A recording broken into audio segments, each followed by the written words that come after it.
Toffoli anulou as provas contra o Lula e disse que a prisão do Lula foi um erro histórico, um dos maiores erros do judiciário deste país.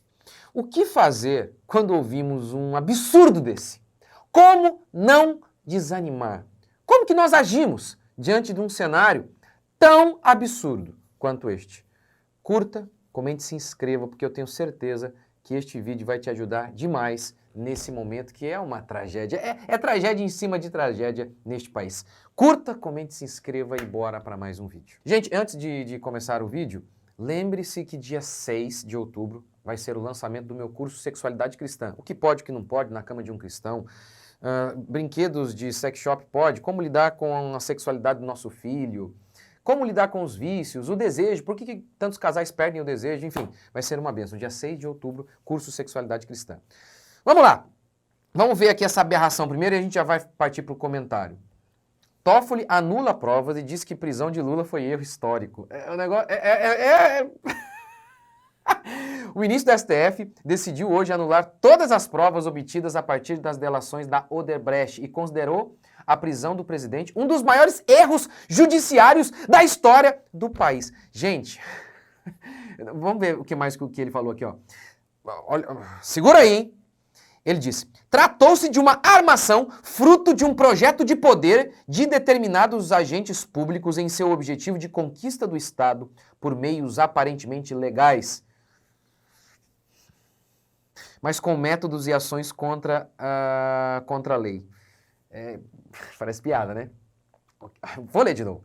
Foi armação, fruto de gente que queria o poder e agiu assim por meio de meios aparentemente legais. Negócio assustador. Eu tenho aqui uma outra matéria aqui do jornal da Gazeta do Povo. Olha a matéria, eles acabaram de lançar. Acordo da Odebrecht é o maior do mundo. E tem provas de corrupção em 12 países. Gente, ou seja, o Moro comentou sobre isso também, ó, veja o que o Moro falou. Acho que o Moro resumiu bem aí esse absurdo. Ele disse assim, ó, a corrupção nos governos do PT foi real. Criminosos confessaram. Gente, teve confissão. O povo devolveu dinheiro, gente. 6 bilhões, ele diz, ó, 6 bilhões de reais foram recuperados. Quem não lembra do sítio do Lula, gente? Todo mundo viu, você viu, lembra? Pedalinho lá com o nome do Lula. Lembra disso? E ele dizia, não é meu. E aí tinha lá vários registros de viagens dele constantes para o sítio. Um monte de coisas lá, pedalinho com o nome dele, toalha com o nome dele, com o nome de neto. Depois teve aquele apartamento lá em Santos, né? No Guarujá, sei lá na onde, lá, enfim, na Baixada Santista. Foto dele lá, tem prova, testemunha. Gente, pelo amor de Deus! É para ficar horrorizado, óbvio. É para ficar horrorizado. Esse foi o trabalho da Lava Jato, dentro da lei, disse o ministro, o ex-ministro Moro. A gente fez tudo dentro da lei, respeitamos as instituições e toda a ação foi legal. Enfim, quando a gente ouve uma aberração dessa, e aqui é um caso simples, qualquer brasileiro se lembra de tudo, porque foi muito noticiado. O próprio STF, né, a própria galera, o Toffoli, olha que coisa interessante. O Toffoli, na época, o Lula estava preso. O Toffoli, na época, não deixou o Lula ir ao velório do irmão. Ele não deixou. Por quê? Porque ele tinha consciência de que estava certa a prisão. Aí agora mudou tudo, gente. Que coisa. Quando você ouve, é óbvio que isso aqui é uma aberração. Quando você ouve um negócio tão vergonhoso e gritante quanto este, o que você sente? Desânimo. Muitas vezes é isso que você sente, desânimo. Não vale a pena ser bom e todas essas coisas. Então, meu vídeo hoje é para que você não se desanime. Então, eu quero te lembrar do Salmo 73. Lembra? Salmo 73? No Salmo 73, o salmista disse que ele quase caiu da fé ao ver a prosperidade dos ímpios.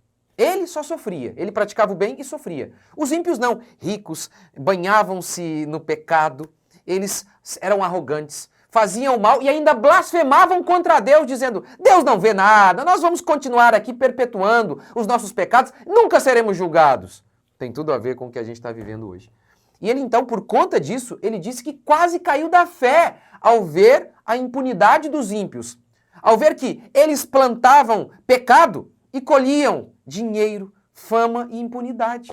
Eles plantavam o mal e parece que só colhiam coisas boas. Por isso o salmista quase caiu da fé. Eu fiz uma série aqui sobre isso. Ora, às vezes a gente olha para o mundo e a gente pode ter a mesma tentação do salmista. Olha para o Brasil e pode ter a mesma tentação do salmista. Só impunidade. Quer ver uma coisa? Você sabia que dos 6.500 soldados de Auschwitz, aquele campo de concentração que matou um monte de judeus, 6.500, só 44 foram julgados? Acredita nisso? Nem 10% foram punidos. Lembra do Mengele? Aquele cara que era o anjo da morte. Ele fazia todo tipo de experimento, costurava gêmeo um no outro, injetava tinta no olho das crianças para ver se mudava de cor. O cara era um animal, era um monstro. Sabe o que aconteceu com esse cara? Não foi preso. Morreu aqui, no Brasil. Sabe na onde? Numa casa na praia.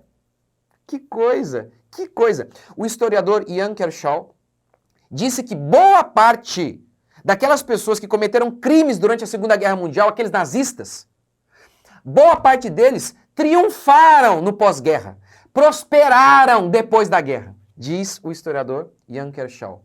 Você sabia que no Brasil, em São Paulo, de 2002 a 2009, 95% dos crimes ficaram impunes? Se você levar em conta que 70% dos crimes nem são denunciados à polícia?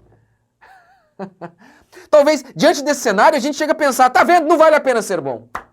Olha aí a impunidade reinando. Como disse Martin Luther King, neste mundo parece que a maldade, a mentira, está no trono e a verdade na forca.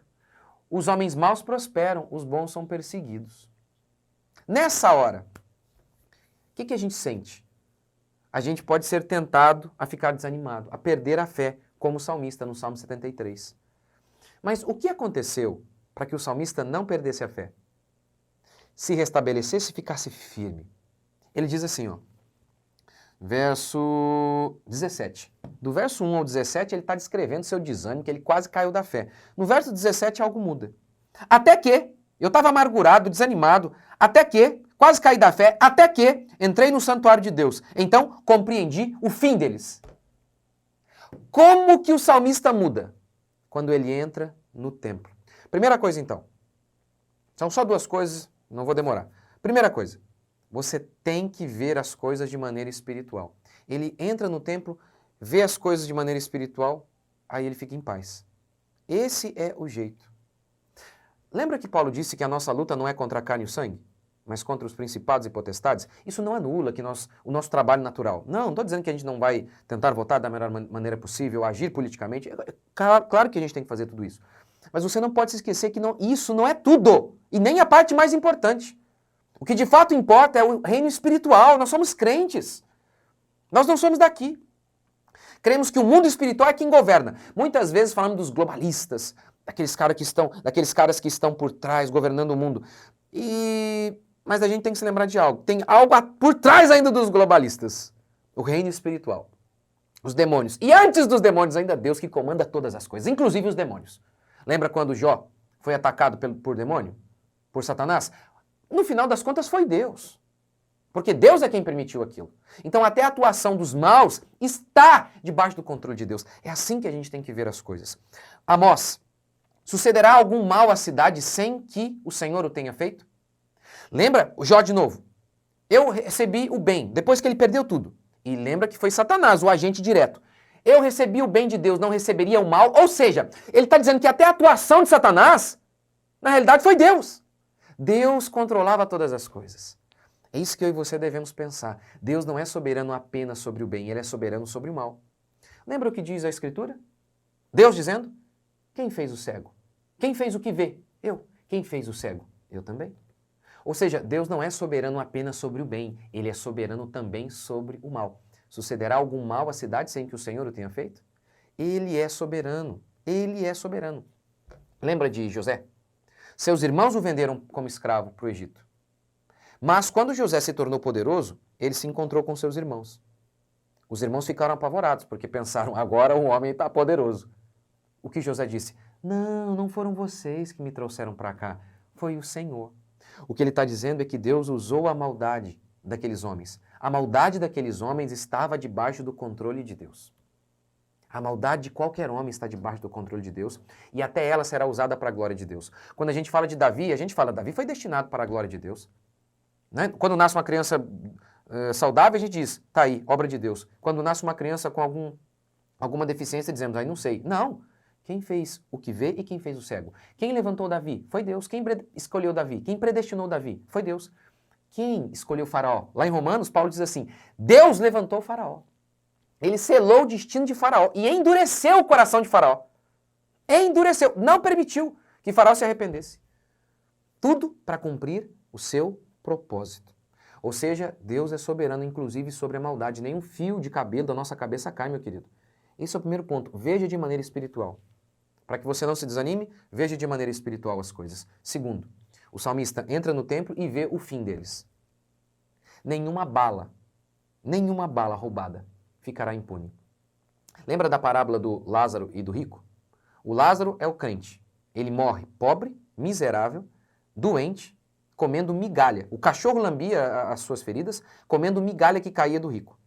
Ele morre e ressuscita na glória. O rico morre em ditosa velhice e ressuscita no inferno. Acorda no inferno. O Lázaro morre e vai para a glória e o ímpio morre e vai para o inferno. Tá vendo? Diferentemente do que dizem muitos por aí, né? Não importa onde você começa, o importante é onde você termina. Cristo Jesus nasceu entre os bichos e morreu entre os ladrões. Mas ressuscitou, acordou ao lado do Pai. Isso é importante. Isso é que é o importante.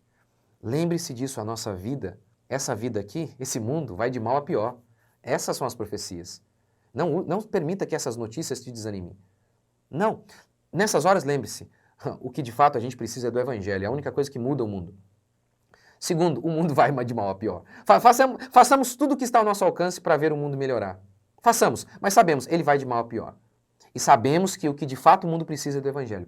E não se desespere diante dessas desgraças. Se você pensa, se você desanima diante disso, se você desanima de fazer a justiça porque a justiça não está sendo recompensada, você é um canalha. A justiça é uma espécie de fim em si mesmo. Você não faz para receber algo em troca. Você faz porque é o certo. Você não ajuda uma senhora que está na rua para receber algo em troca. Uma senhora que está morrendo na rua. Você ajuda porque é o certo a fazer.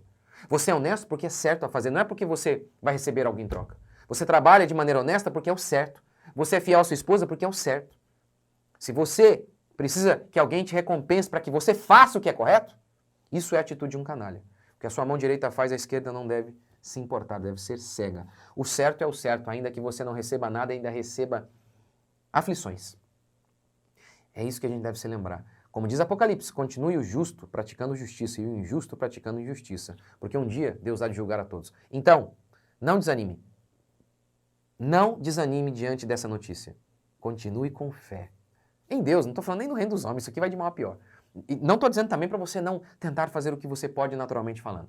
Mas lembre-se que no final o que de fato importa é que somos peregrinos nessa terra. Isso aqui é um Titanic que vai afundar. Continuemos firmes. Não desanime diante de nada. Não permita que as injustiças te motivem a ser injusto. Tenha fé, porque aqueles que esperam no Senhor renovam as suas forças. Deus abençoe.